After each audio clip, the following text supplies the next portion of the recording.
Practical Sportsman. We'll do it all together with the Practical Sportsman. Hi there, come on in. It's Thursday night, January 30th, the year 2003. This Saturday, we start a brand new February with a brand new moon. Sunday, big day, Zachary. We have Groundhog's Day. A lot of excitement there. Oh, nothing as exciting as the show we have coming up. Oh, yeah? Yep, we have some hot outdoor news and a second installment in the trapping lesson from young Jim Lee, a topic that has stirred up some controversy. Well, a lot of things we do on this show stir up controversy, but that's just the nature of the beast. I'm Fred Trost. And I'm Zachary Trost. And together we have a half hour of information and education for the Practical Sportsman. So stay tuned. Oh yeah, two today. Oh yeah, looks like a big one. Woo-hoo-hoo-hoo.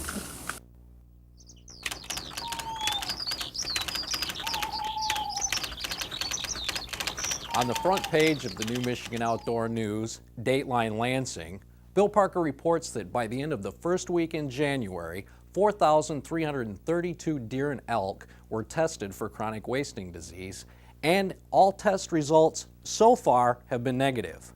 But for those of you who have been stampeded into a panic over CWD, you can feel better because the article says that chronic wasting disease has been present in free-ranging and captive deer and elk, farms and hunting preserves, in western states including Colorado since the 1960s. Little is known on how to combat the disease or on how it is transmitted from one animal to another. There is no data to suggest the disease can jump species and be contracted by humans, but officials won't say it can't happen. Michigan DNR veterinarian Dr. Dan O'Brien adds, there is a perception among the public that it could be spread by consuming the meat of an infected animal, but there is not the data to support it. There's a color map in the Outdoor News that shows where infected deer and elk have been found in Illinois, Wisconsin, and Minnesota. Another disease in the news has been West Nile virus, which in 2002 was blamed for deaths of 47 people in Michigan. Well, a few weeks ago, a Detroit newspaper ran an article that promoted the introduction of the western mosquito fish to Michigan. These mosquito fish are only 1 to 2 inches long, and each fish eats several hundred mosquito larvae each day. It's mosquitoes that transmit the West Nile virus. DNR fisheries researcher Bob Haas says, there's been a lot of response to the articles, and we've been getting quite a bit of feedback from the scientific community. They're basically saying, and this is according to Haas, don't even think about it. The fisheries biologists don't want any new fish introduced because of the many other potential problems that could arise from another foreign fish. Dateline East Lansing. Steve Griffin reports that a potentially anti-hunting website at Michigan State University has pro-hunting groups up in arms. And the reason I say potentially is because the professor who edits the site says so far, hunting is barely addressed on the site. Well, the site is called the Animal Law and History Web Center and is edited by a professor at MSU's Detroit College of Law. According to the homepage, the goal of the site is to provide a web library of animal-related legal and policy materials, and the focus is on what the law is now and what the law ought to be. MSU and the Detroit College of Law have no position on these issues, but a fundamental concept of a university, according to the professor, is to foster full and open discussion. MSU is about a whole lot of different things. There are 45,000 people here, and so of course there are many different ideas. Well, some sportsmen's organizations have said this website is a misappropriation of university funds, but the editor of the site says no tax dollars are being used to support this site. The support is coming from other funds. Well, Fred will comment on this website controversy in just a moment. Another controversial issue that we're running a series on right now is trapping. Each week we're doing an installment about young Jim Lee and his introduction to this American tradition. Well, in a related article, Dateline Toronto, Canada, staff writer Sean Payrich reports that wild fur prices showed an upturn in January at the North American Fur Auction in Toronto. The NAFA is a cooperative that collects fur from all over the United States and Canada and sells it internationally. The article says, fur is firmly entrenched in the European fashion mainstream. A lot of big designers are picking up on fur. Just to give you an idea of the current prices, coyote and red fox averaged about $30 a pelt, with higher quality coyotes going for $40. High quality foxes up to $50. Beaver ran about $15, with a top of $25 to $30. Muskrat held at $4 to $5. Wild mink prices are depressed because ranch-grown mink are larger and higher quality. Even though we see anti-fur sentiment in the United States, you don't find anti-fur sentiment in China and Russia, according to a fur industry spokesman. Well, the Michigan Outdoor News is available on the newsstand and comes out every other week with news and information for Michigan sportsmen.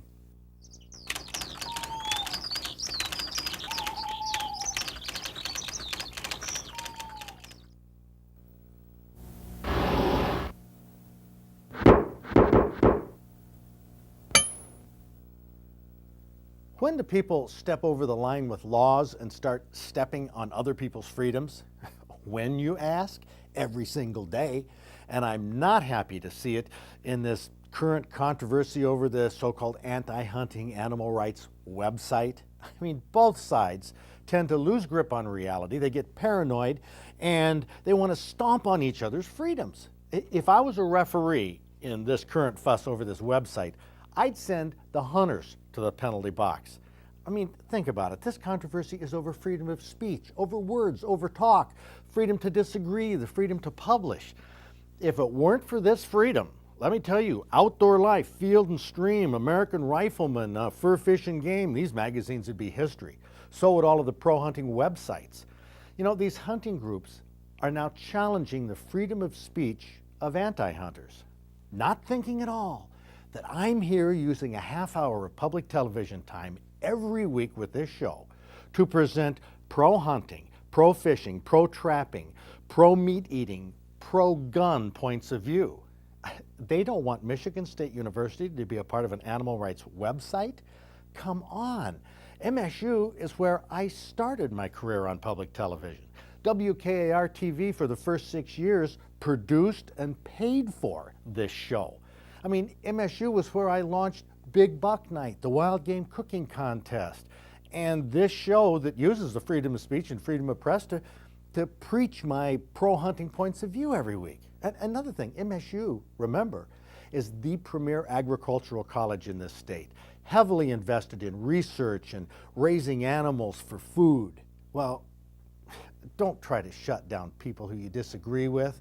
The American way is to speak out yourself. Get your own website, get your own TV show, do your own, exercise your own freedom of speech. That's what I'm doing.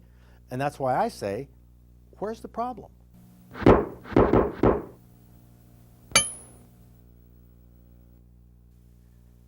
Well, this week we're featuring for our Fish and Game Hall of Fame a southeastern county known for its schools and for big bucks. Well, it's Washtenaw County, just west of Detroit. The name Washtenaw has never been nailed down exactly, but there was a Chippewa word, Washtenaw, which meant Grand River. Many think that referred to the Huron River that flows through the county. Back in 1824, only about 30 settlers lived in the area, and they put up a settlement on the Indian Trail by the Huron River that they called Ann Arbor. The trail turned into a road between Detroit and Chicago and later became US 12. By 1827, when Michigan became a territory, the population had jumped to 1,000. In 1837, when Michigan became a state, Washtenaw County was on the map with Ann Arbor as the county seat. The first state university in the nation was University of Michigan. It moved from Detroit to Ann Arbor in 1837. Eastern Michigan University was formed in 1852 in Ypsilanti, and it was the first teachers' college outside of the 13 colonies. Washtenaw County has gotten more urbanized over the years and continues to grow faster than most counties. But the human population growth hasn't bothered the deer population, though. Washtenaw County grows some of the biggest white-tailed deer in the state, and that's where we visit the Mill Creek Buck Pole every deer season at Dexter and see the biggest of the big bucks as far as buck poles go.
next Fish and Game Hall of Fame will be coming to you from St. Joseph County.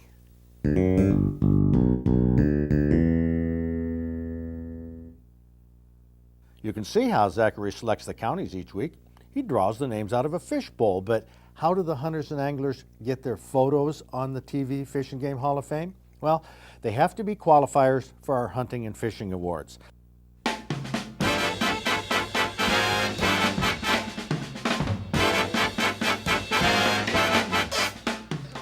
Now this is a huge perch, 15 inches, 1 pound, 14 ounces. Bobby Zawicki from Interlochen got this up in Long Lake, Traverse County, Grand Traverse, ice fishing? Yeah. Yeah, well tell me about it. What's it like to catch a big perch like this? Good. It didn't fight that much, but once it got up, it took back off. It went back down in the water, and it took a while, and then brought him up. You catch a lot of perch? Yeah, and walleye. And you catch any that are close to this size? Yeah, we caught a couple of 14 inchers too. Whoa, that same day? No, the next day. Well, it sounds like Long Lake is a pretty good producer for big Yeah. bluegill and that. Well, here, let's bring your dad up here, Bobby. You just slide right there. Come on up here, Dad. Dad has a big fish of his own, which, well, check it out, 53 inches long. Come on right over here, Dad. A northern muskie, and it was also from Long Lake. Yes, it was. Holy cow. Big perch, big bluegill, and a huge muskie, and you speared this. Yes, I did. Now, you just sit in the shanty by yourself? Most of the time, Bobby goes with me once in a while, but for the most part, I sit by myself, yeah. In the dark? In the dark, Thinking about what? thinking about something like this coming through. I mean, that's kind of a different world, looking down through the hole in the ice. And Yes, it is. It's a lot of waiting and patience pays off. so, but what is it that drives you to go out there and wait? Fish like this. Seriously? I mean, Basically, I just have my spearing coop out. We do a lot of walleye fishing and perch fishing, and I just started spearing the last 3 or 4 years because I've seen some big ones in there. So it's just something I did for something to do. well, I mean, this one you couldn't have seen the whole fish in the hole, could you? I don't really. It happened so fast when it came through. It missed the sucker, and I just let the spear go and drilled him right behind the back of the head. Wow. Perfect shot. Perfect. And no witnesses, but you got this baby mounted. Yes, I do. Well, congratulations, Robert. I know you don't have a hand free there, and you too, Bobby. Way to go on those big fish from Long Lake, Grand Traverse County.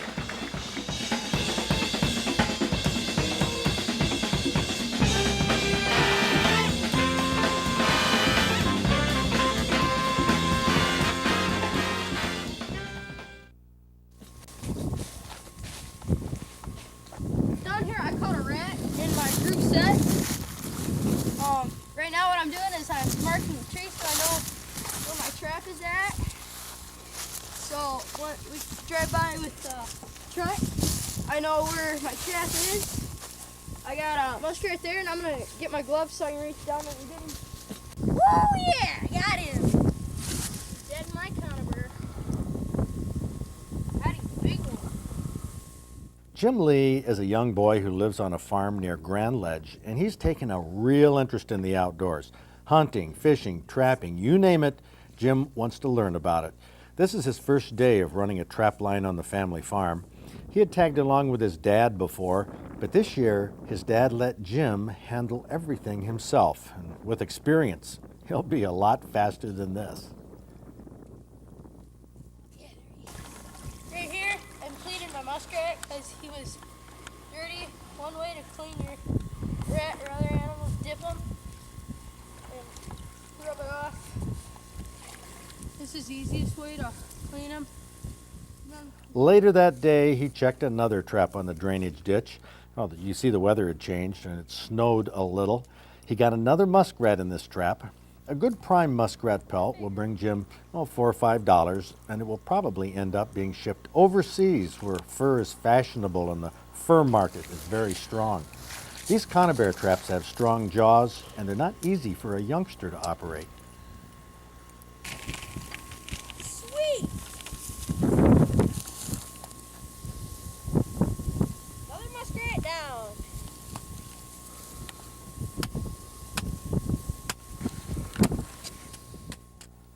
This is the next day, and Jim checks his trap line again. The temperature had plunged overnight. Jim has a little ice to contend with. This is one way a trapper uses his axe, and this is how a trapper learns about thin ice. The water in these ditches is shallow, but ice makes it challenging. Not only does Jim pick up the muskrat, but the ice ties it in with the trap and the stick and the re-rod anchor. Trapping is a tough job if you're trying to make money.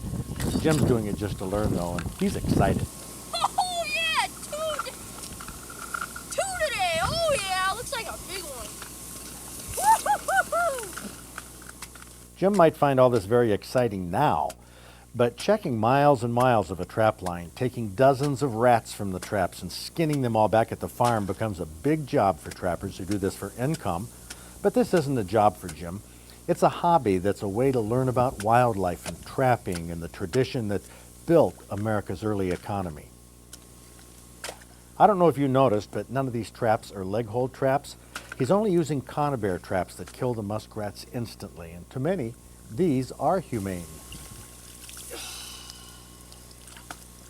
Two today. Yesterday, I got two of them, and then I got a coon too. Resetting these conibear traps isn't easy for small hands, but Jim's dad patiently rolls the video camera while his son puts into practice what his dad has taught him, and that is a traditional American value. Hi, my name is Jim Lee. These are my first day catch. I didn't have the camera with me for the raccoons, but you got to see the muskrat.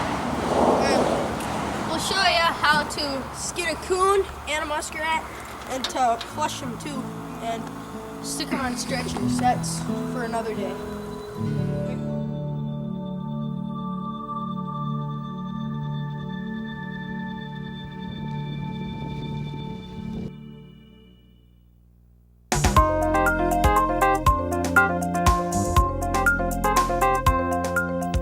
Well, Naomi tells me in Gladstone that they're catching nice walleye. Some of them 20 to 30 inches.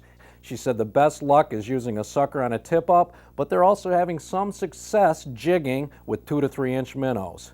Perch fishing, well, they're catching them, but you're going to have to sort through them. The deeper water is producing bigger perch, though, and they had some snow showers start on Monday, and they're expecting 3 to 6 inches, so maybe they'll finally have some snow in the area. In Ontonagon, the fishing has been pitiful. They're getting a few here and there. Northern pike on tip-ups, if you get 1 to 2 flags an hour, that would be deemed good. However, with a lot of fresh snow on the ground, the rabbit hunters have been doing well, but there's actually almost too much snow on the ground where the snowmobilers can expect 2 to 4 feet on the trails. In Rayburn, it's been very wintry with at least a foot of snow on the ground. Bob was telling me this morning, Monday morning, he went out fishing and the actual temp was 28 degrees below zero.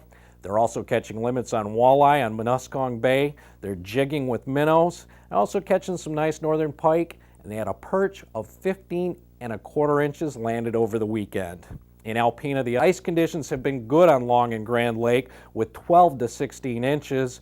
Add that a 4 to 6 inch snow cover on top, and the fishing has been hit or miss. Bud was telling me that you'll see the fish through the ice, they're just not biting. They are getting pike on both lakes, hitting pretty much everything. The perch has been slow on Long Lake and fair on Grand Lake. He suggests using shiners, and the bluegills are just starting to show up on Grand Lake. And 4 to 6 inches of snow, it's got the snowmobile trails open. In Oscoda, they're still slamming the perch, and some die-hard fishermen went out on the river and are catching steelhead. And Johnny also wanted me to add in the Tawas area, they're doing very well on pike and perch. Lakes Cadillac and Mitchell, it's been stormy, cold, wind and snow, and that's left a good foot of snow on the ice, so fishing has been a challenge, but they are getting some reports of pike and small panfish being caught. In the Boyne Falls area, they had a good weekend despite the cold weather. The smelt is still hitting like crazy. Perch and pike has also been hot, But Alice wanted me to pass along a word of caution, especially for the snowmobilers. Standard Lake is not safe. The lake is spring-fed, and there's many areas where the ice is deteriorated, and with a foot of snow on top of that ice, it's hard to tell.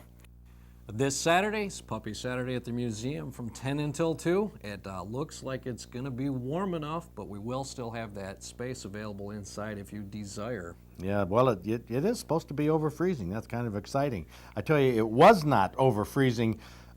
When was it? 2 weeks ago when I was up at Orchard Hill Sporting Clays for the polar bear shoot. And in the past, I've run people's names who have beat me at clays, but I really had a dismal performance. In fact, Tim Farragon, I said to Tim, I really shot a lousy score. And he said, yeah, but look at the good news, you're used to it. I mean, I don't know. Here are the people, and this is file footage, but here are the people who beat me, most everybody at the shoot. But I say congratulations to all of them. I hope they had fun because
Production for Fred Trost's Practical Sportsman is made possible by the financial support of the following underwriting partners.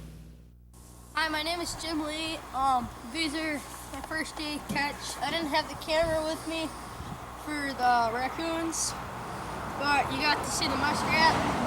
And we'll show you how to skin a coon and a muskrat and to flush them too and stick them on stretchers. That's for another day.